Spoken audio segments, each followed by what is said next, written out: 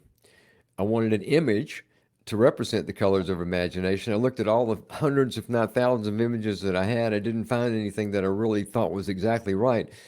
I had a creative insight where I remembered that there are AI image generation programs out there now. I Googled it. I found that there were dozens and dozens. I began to experiment. I chose one. I started to learn it. And I started to create this image of the colors of imagination. The image that I created far exceeded my imagination. I got back an image more beautiful than I could have imagined. And as a result of that, I decided to create all the images for that presentation the same way. And then when I showed it, the comments that came back to me, a lot of from the participants, about 1,000 people there, a lot of them were saying, they weren't saying, what you said about the heart's field was so important. They were saying, those images you had on your screen, they were absolutely amazing. Where did you get those? And then they were generated by an AI program. Now, it was my imagination working with the AI to create the imagery. So it was a co creative process. But the results were better than anything I could have created. I'm not a painter. I'm not a photographer, but yet I was able to create images that were what I wanted people to see, but better than what I could have come up with. It's amazing the and how quickly it's coming to the fore. It's like at this point it takes AI to program AI because things are moving so fast. So we Yeah. definitely have to find a new place to be, don't we? Yeah, we're learning, we're growing. It's all part of the evolution, and we've got to come up with a way of adapting to it. But I think that the first step in that, for me at least, is not to see it as a threat. I see it as an opportunity to to change the way things function. And again, I'm all about people helping people become more empowered. That's why I do what I do. People can become more empowered and they can become more of who they truly are, really, not just the assumed self. All that stuff is happening right now. It's part of what's going on in the world in the evolutionary phase we're in. And so if I can find ways to use AI to help empower people, then that's to me a decent use of AI. Absolutely, absolutely. And if we don't start using AI, we're crippling ourselves at this point. That's right. So we've been talking about how heart intelligence, intuition, I mean, the value of heart being connected to our own hearts has been pretty clearly demonstrated here in the last little bit in our conversation. But people have been disconnected from their hearts. Why were they disconnected and how do we reconnect? First of all, they were disconnected because along the way, mind got associated with being the only source of intelligence. And research even supported that a long, long time ago. And so uh, people began to see heart as just an organ that pumps blood or maybe a sweet sentimental emotion. And they began to live life more from the neck up. Everything was supposed to be happening in the brain only. And science today knows that intelligence is distributed throughout our entire body, even down to the cells being intelligent. So it isn't all in the brain. I'm not down on the brain, by the way. Heart and brain working together is where we really get intelligence. It's like it's a partnership that we have to have. And so along the way, everything got assigned to the brain and the mind. And then sort of the roar of ambition and survival drove people away from the heart. When we're children, we're more naturally connected to our hearts. We see life through the sparkle of the heart, through the eyes of the heart. Two children can be at school and have a little scuffle on the playground. The teacher breaks it up, and 15 minutes later they're playing together again. Two adults have a crossword, and in the office, one thing said could be two words, and they stay mad at each other for a week. Uh, because the heart was more available than the children, right? Along the way, it kind of gets programmed out of us. It gets programmed out of us through the society that we observe. It gets programmed out of us through the educational system, which is about reading, writing, and arithmetic. It's not about the other stuff. And so over time, we lose this connection. Now, the good news is we can return to it quicker than we think, and that's what heart math does. Through the heart math system, the tools, the techniques, the training, the science, and the technology that we provide, we're helping people reconnect with something that they already have. We're not inventing heart. We're creating a reliable, quick path back to it. A reconnection with that part of ourselves that is really at the core of our being. That's at the core, at the heart. The road home is actually shorter than people realize. It's not that hard. It can be done. It's just a matter of recognizing it, acknowledging heart again, looking to it for a little intuitive guidance, practicing whatever people can practice that helps give them more connected, heart-related life. Doesn't have to be heart math, can be a lot of things. And practicing a little bit there, and then I'll just put it in an even simpler context.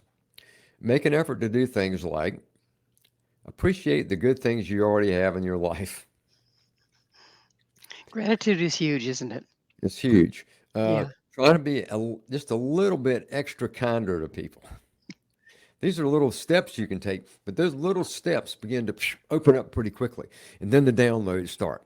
Then the new insights, the new understandings, the new desire for more heart. It begins to reprogram us in a certain way. And then those emotions that we've liked for so long, some of those just don't have the same desire anymore. We don't like feeling sad. We don't like feeling upset about politics or something.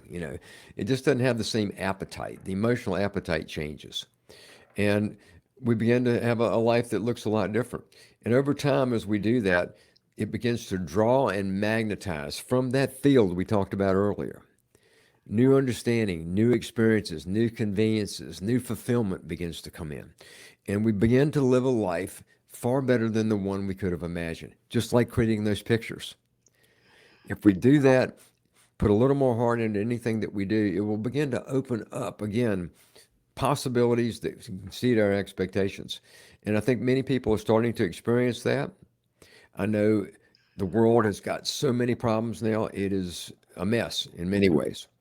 But I also see the other side of that equation. I see hundreds of millions of people around the world changing values, changing beliefs, going through their own process of waking up, doing good things, conscious efforts to grow, to change, and contribute. Well, it's time to take another station break.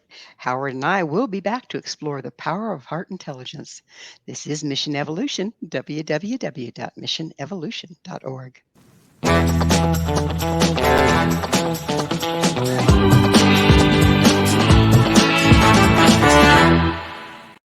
Do you have a product or service you'd like to promote to a worldwide audience?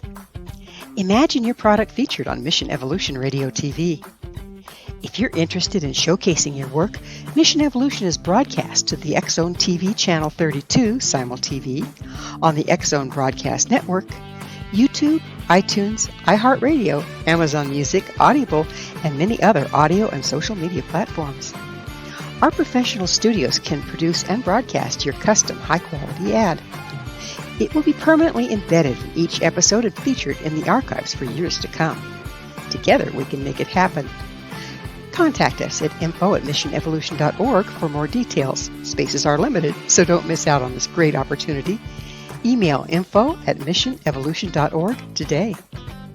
Whether you're a skeptic or a believer, join me, Rob McConnell, on the X-Zone Radio Show, as together we will investigate the world of the paranormal and the science of parapsychology. Join me and my special guests from around the world each and every night as we investigate UFOs, ghosts, psychics, Bigfoot, conspiracies, and much, much more. Dare to believe and dare to be heard on the X-Zone Radio Show with Rob McConnell, Monday through Friday at 11 p.m. on your hometown radio, Classic 1220, classic1220.ca.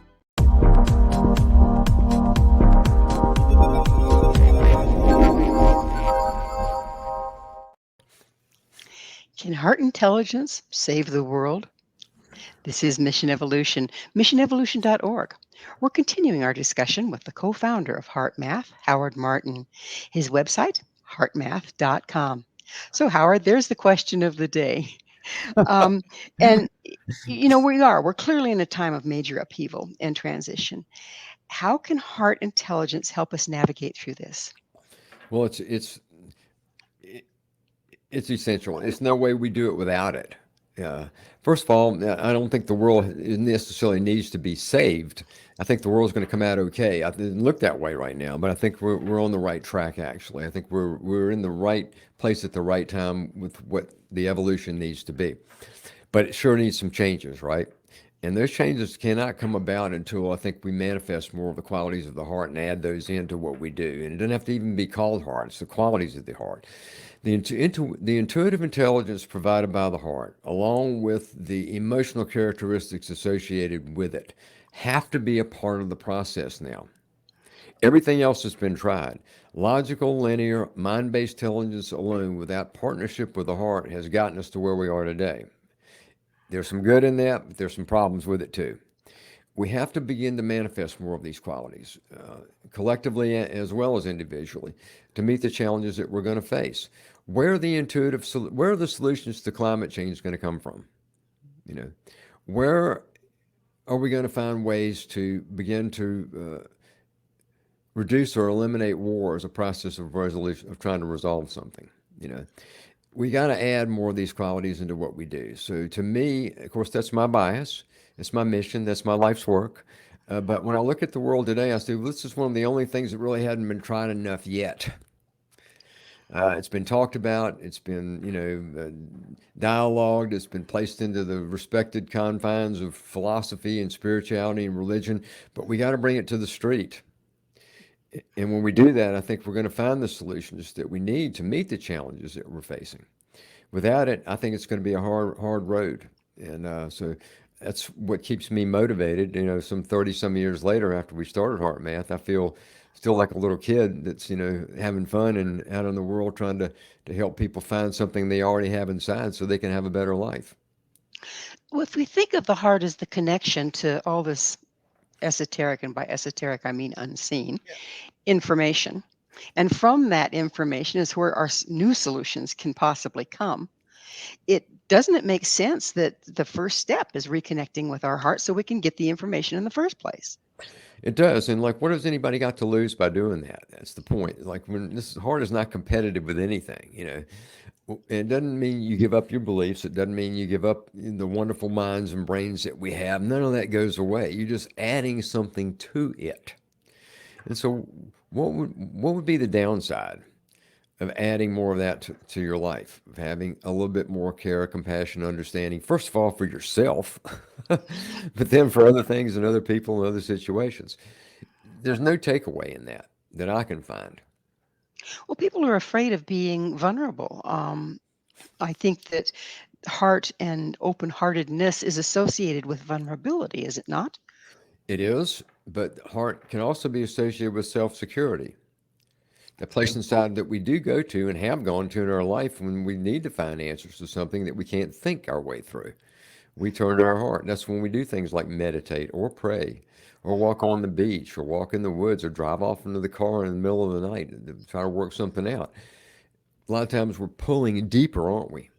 And we're not just, we can't figure out this problem. And the inner dialogue can change. I mean, times can be like, for me, like, this is a really hard situation. I don't know how I'm going to deal with it. But you know what? I've dealt with tough situations before, and I'll find a way to deal with this one. That's the heart talking, right? So the heart produces a self security. From a position of self security, it's easier to be what we would call vulnerable.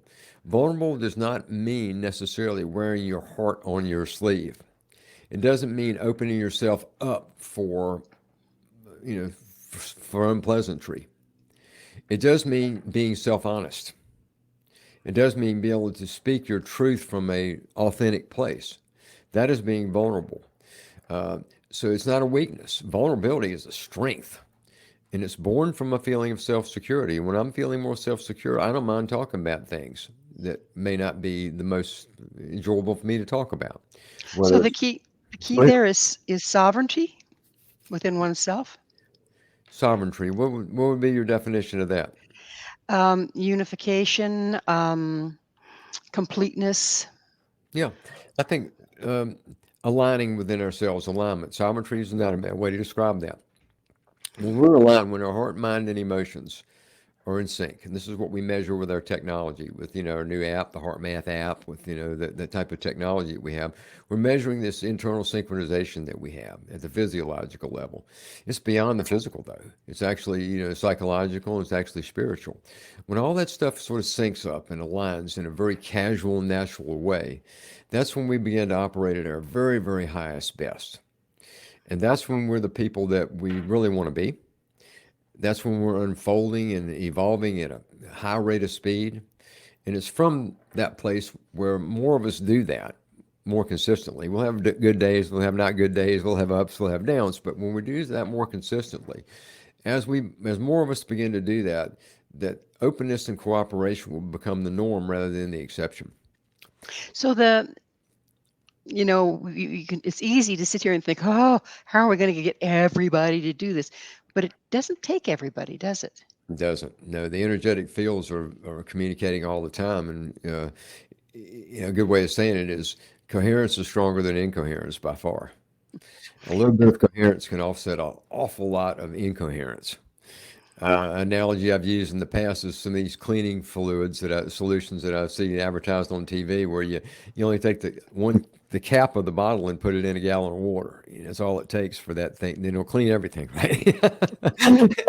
And it's concentrated. That's right. And so coherence, alignment with the heart. The term we use at HeartMath is coherence. Coherence offsets a tremendous amount of incoherence. So it will take a small percentage of people really operating from a higher coherent level to offset a tremendous amount of the incoherence we see in the world today. So it doesn't take everybody. And it's sort of the way things work. We've seen that before. We were talking about AI earlier. When something catches on, there's a mass sort of consciousness that happens around it. Chat GPT, for example, reads something like 100 million users in 4 days.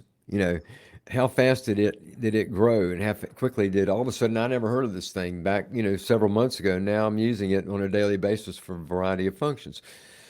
The same could be true about some of the positive momentums that are on the edge of breakthrough right now. We're on the threshold of a new era, a new evolutionary era. Please, listener, know that I do see the problems and I have compassion for those. And I'm not trying to be overly optimistic, but I am excited because I feel it and I see it. I see that we're on the cusp of a major breakthrough that'll happen in the not too distant future. It won't be like a big bang and all of a sudden the world's all great and everybody's loving each other. It's an incremental process, but important steps in that process are unfolding now and will unfold at an increasing rate of speed as we continue to move forward. So I'm excited and hopeful about the world that is emerging, while at the same time have a deep, deep heart's desire to reduce human suffering. So, Howard, it is that time in the show when I get to ask you, what is your mission? My mission is to reduce human suffering, to help people find something that they already have inside, which is their heart, and to have more fulfillment in their life, fulfillment that can exceed even their greatest expectations. That's what I want for people. My mission in life is to try to facilitate that in whatever way I can. Well, you've been doing a wonderful job from what I understand. Thank you for doing it. My pleasure. And thank you for having me on your show. I want to acknowledge to you and to the people watching that I do a lot of radio shows and media things or whatever, and there are hosts that I can recognize as being really good. And Wilda, you are a really good host. I want to acknowledge you for that. You do a wonderful job with this show, and it's always a pleasure to be with you. Oh, thank you. It's always a pleasure to have you. So, one thing that we have not touched in on is heart attack. Heart attack seems to be a huge risk in our society. How does that relate with what we've been talking about this hour? Well, when I ask cardiologists why we have so many cardiovascular problems in Western society, I've asked them that question for a long time, and generally I would say in 80 to 90% of the time, the first answer that comes back is stress. They don't say diet, they don't say exercise. They get around to that, but they talk about it's stress. They just say it casually. So the stressors of life are creating the heart problems that we have, including heart attacks. So we need to learn how to better manage stress. Well, how do we do that? Well, that's where the heart comes back into play. That's where the qualities associated with heart can help to offset some of the stressors in life. And as we begin to offset some of those stressors, it's better on us physically. And so the reduction of stress is at the core of, I think, helping to solve some of the problems we have with cardiovascular disease. Not all, but it's an important starting point in that process. And coming from the places of fear and s- um, competition and negativity and lack of gratitude, those are very stressful, aren't they? You just named forms of stress. There's much more, but yeah, you just did a great job of making a little list of stressors. I call them the stress points in our life. And they all do create the stressful situation in life. And that floods our system with hormones that we don't want too many of. It puts a lot of wear and tear and strain on the nervous system. It does create problems within the physical heart itself, and that can lead to significant health problems like heart attacks. So I think that learning to reduce stress, however people do that, and I think the inside out job is the best way to do it. And I think that's where heart comes into play, is important for our physical health as well as our spiritual well being, and well as the intelligence and awareness increases that we all want to be able to understand the big pictures. So we have a choice to make, don't we? We do. And we have a choice individually and collectively in society right now of how fast or how slow do we want this evolution to go. And I think that choice is happening right now. Well, it's timely. We definitely need to get on it, don't we? We do. Well, unfortunately, Howard, we are out of time. Thank you so much for coming on the show again. It's my pleasure. It really is. And I'm always glad to be with you. And I hope that people who've given their time and attention to this conversation have taken away something that will help them feel more empowered and have. So our guest this hour has been Howard Martin. Howard is co-founder of Heart Math, co-author of Heart Math Solution, and contributing author for Heart Intelligence, Connecting with the Heart's Intuitive Guidance for Effective Choices and Solutions. To find out more about Howard and all the innovative things he and Heart Math are doing, visit heartmath.com. This has been Mission Evolution with Gwilda Wiyaka. For more information or to enjoy past archived episodes, visit www.missionevolution.org. But most importantly, please be sure to join us right here next time. This mission will continue, bringing information, resources, and support to our evolving world.